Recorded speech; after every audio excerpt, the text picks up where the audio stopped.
Morning student. आज हम कक्षा अष्टम विषय सामाजिक अध्ययन और आज का हमारा प्रकरण है कृषि। इस पर हम चर्चा करेंगे।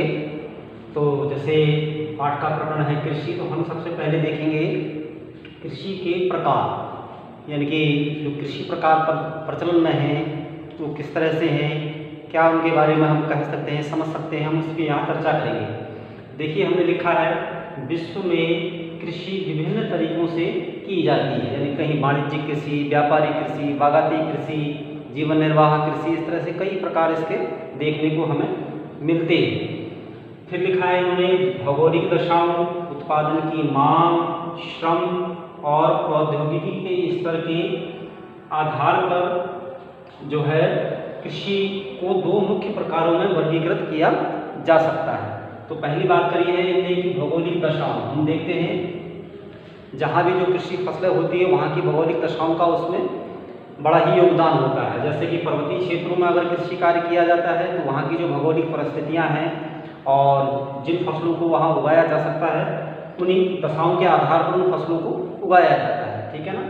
ऐसे ही उत्पादन की मांग, और जैसे पर्वतीय क्षेत्रों की बात करें तो मैदानी क्षेत्रों में वहाँ की जलवायु भौगोलिक दशाओं के आधार पर, और उत्पादन की मांग यानी कि क्षेत्र विशेष में उस उत्पादक क्षेत्र के आसपास जो बाजार उपलब्ध है उस बाजार में उत्पादन की मांग क्या है, अर्थात लोग किस वस्तु को, किस उत्पाद को अधिक आवश्यकता महसूस करते हैं जो वहाँ उपलब्ध कराई जाए, उसके आधार पर भी कृषि कार्य जो है किया जाता है। अर्थात जो मांग है उसी के आधार पर उसी फसल को उगाया जाता है और उसको ही जो मांग है उसको पूरा करने का प्रयास किया जाता है। ऐसे ही श्रम और प्रौद्योगिकी के स्तर, अर्थात जहाँ कृषि कार्य है, जनसंख्या सघन क्षेत्र है, तो वहाँ अक्सर ऐसी कृषि दशाएं या कृषि कार्य किए जाते हैं जिसमें जो है लोगों की आवश्यकता अधिक हो। अर्थात अगर श्रम सस्ता है, जनसंख्या सघन है, तो निश्चित है कि श्रम सस्ता होगा। श्रम सस्ता होगा तो कृषि उत्पादों के लिए आसानी से श्रमिक सस्ती दर पर उपलब्ध हो जाते हैं। इस हिसाब से हम कह सकते हैं कि श्रम की उपलब्धता भी जो है कृषि कार्य को करने के लिए प्रेरित करती है। ऐसे ही प्रौद्योगिकी का स्तर, तो हम देखते हैं कि जहाँ जनसंख्या सघन है तो जोतों का आकार छोटा है। जहाँ जोतों का आकार छोटा है तो कृषि भूखंड जो है छोटे छोटे टुकड़ों में बटे हुए हैं, तो जो किसानों में संपन्नता का स्तर उतना नहीं है। तो परिणाम स्वरूप जो मशीनीकरण है, प्रौद्योगिकीकरण है, उन क्षेत्रों में कम देखने को मिलता है, यानी कि कृषि कार्य में प्रभाव पड़ा। ऐसे ही जिन क्षेत्रों में कृषि भूमि अधिक है, जन बसाव, जनसंख्या की सघनता कम है, शिक्षित लोग हैं और उन क्षेत्रों में प्रौद्योगिकी ज़्यादा कारगर है। जैसे हम देखें संयुक्त राज्य अमेरिका, वहाँ कृषि क्षेत्र में प्रौद्योगिकी का बड़ा ही योगदान है। बड़े बड़े कृषि फार्म हैं, तो उन कृषि फार्मों में बड़े बड़े कृषि यंत्रों द्वारा जो है वहाँ कृषि कार्य किया जाता है।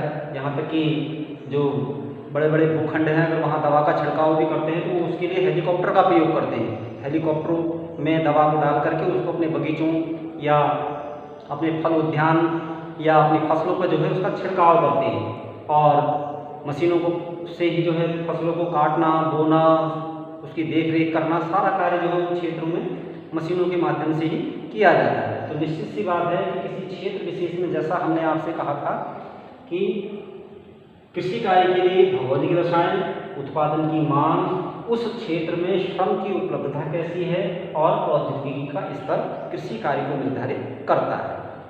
अब बात आती है कि इन सब चीज़ों के आधार पर हम कृषि कार्यों मुख्य प्रकार, दो प्रकारों में हम इसको बांट सकते हैं। जो कृषि के प्रकार हैं उनमें ये चीज़ें हैं, यानी कि इनके आधार पर कृषि कार्य किया जाता है। उसके अलावा भी हम इन चीज़ों को सामने रखे हुए उसको दो भागों में बांटते हैं। जैसे पहला प्रकार है आपके निर्वाह कृषि। तो जैसा लिखा है हमने, देखिए, इस प्रकार की कृषि कृषक परिवार की आवश्यकताओं को पूरा करने के लिए की जाती है। इसे पुनः गहन निर्वाह व आदिम निर्वाह कृषि में वर्गीकृत किया जा सकता है। तो निश्चित सी बात है, लिखे अनुसार कि निर्वाह कृषि जब जोत का आकार छोटा होता है तो उसमें जो है किसान अपने परिवार के भरण पोषण के लिए ही कृषि कार्य करता है, या ये कह लीजिए कि उन्नत प्रौद्योगिकी के अभाव में और धन के अभाव में और उन्नत बीजों के अभाव में, भूमि के अभाव में जो है इस प्रकार की कृषि की जाती है। केवल कृषक परिवार अपने परिवार की आवश्यकताओं को पूरा करने के लिए ही वह कृषि कार्य करता है। और इसे फिर से उन्होंने कहा है कि हमने इसे दो भागों में बांटा है, गहन निर्वाह और आदिम निर्वाह। गहन निर्वाह क्षेत्र वह है जहाँ जन बसाव ज़्यादा है और उन क्षेत्रों में एक ही भूखंड में एक से अधिक फसलें पुराने कृषि यंत्रों द्वारा और परिवार के ही सदस्यों द्वारा की जाती है, ताकि जो भरण पोषण की स्थिति है उसको पूर्ण किया जा सके। ऐसे ही आदिम निर्वाह कृषि में इसमें जो है आदिम आधार पर यानी कि स्थानांतरित कृषि को हम इसमें रख सकते हैं, और इसके अलावा झूम कृषि या उस तरह की कृषियों का प्रकार इस आदिम निर्वाह कृषि में आएगा। तो ये आपका इसका भाग है। ऐसे ही हम देखेंगे, जैसे हमने इसमें चर्चा करी उसको हम एक बार ब्लैक बोर्ड जो लिखा है उसको भी देख लेते हैं। तो लिखा है हमने गहन निर्वाह कृषि, इसमें सीधा सा है, इस प्रकार की कृषि में किसान एक छोटे भूखंड पर कृषि कार्य करता है। जैसे हमने आपको भी बताया था, इसमें एक वर्ष में एक से अधिक फसलें उगाई जाती है। निश्चित सी बात है कि परिवार का भरण पोषण करने के लिए वो छोटी जोत से ही फसलों को उगाना है, तो निश्चित है उसको गहनता तो लानी ही पड़ेगी। एक से अधिक फसलों का उत्पादन एक वर्ष में करना ही पड़ेगा। ऐसे ही गहन निर्वाह कृषि जो विशेष रूप से अगर हम विश्व स्तर की बात करें तो आपके दक्षिण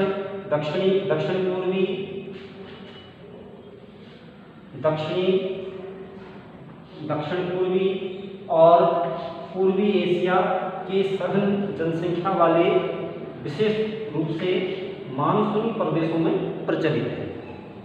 विशेष रूप से आप इसमें जापान ले लीजिए, मलेशिया, इंडोनेशिया ले लीजिए, पूर्वी एशियाई देश हो गए। ऐसे ही दक्षिण पूर्व मध्य देश या भारत भी ले लीजिए, हमारे यहाँ भी छोटे जो भूखंड हैं उनमें भी गहन कृषि कार्य किया जाता है। तो ये सारे क्षेत्र जो हैं गहन निर्वाह कृषि के अंतर्गत आते हैं। ऐसे ही इसका दूसरा भाग है आदिम निर्वाह कृषि। तो जैसे मैंने आपको बताया कि इसमें स्थानांतरी और चलवासी पशुचारण शामिल है। स्थानांतरी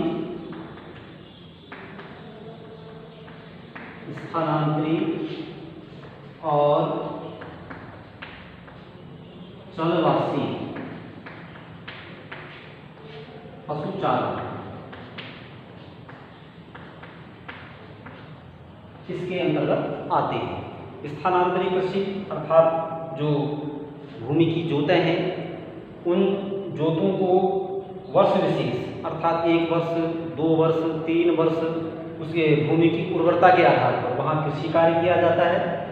और जब उस भूमि की उर्वरता कम हो जाती है तो उस भूमि को जो है पड़ती छोड़ करके उसी के समान दूसरी भूमि खोजी जाती है, उसमें कृषि कार्य किया जाता है।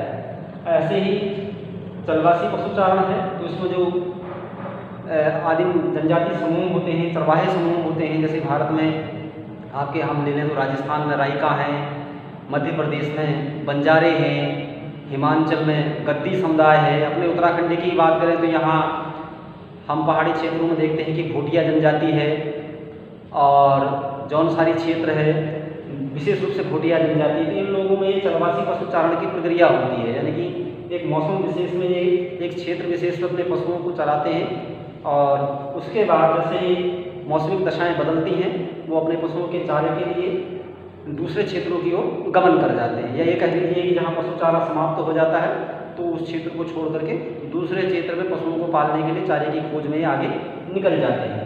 और तो इसे हम जो है स्थानांतरी या चलवासी पशुचारण इसके अंतर्गत आदिम निर्वाह कृषि के अंतर्गत शामिल करते हैं।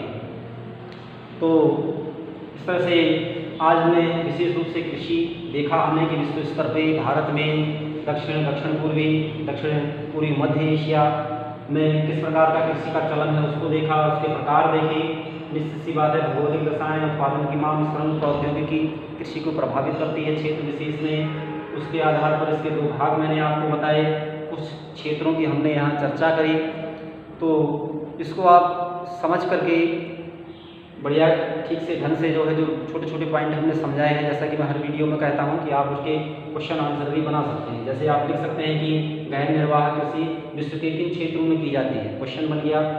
तो उसका आप लिख सकते हैं कि दक्षिण पूर्वी और पूर्वी एशिया में की जाती है। चाहे तो मैंने जैसे देश बताए उन देशों के नाम भी आप इसमें बना सकते हैं। ऐसे छोटे छोटे क्वेश्चन यहाँ भी बन सकते हैं आपके कि स्थानांतरी कृषि किसे कहते हैं, या चलवासी पशुचारण किसे कहा जाता है, या भारत के 2 चलवासी पशुचारण समुदाय के नाम लिखिए।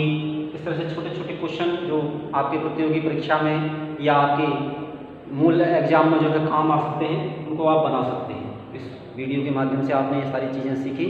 आज के लिए इतना ही, धन्यवाद।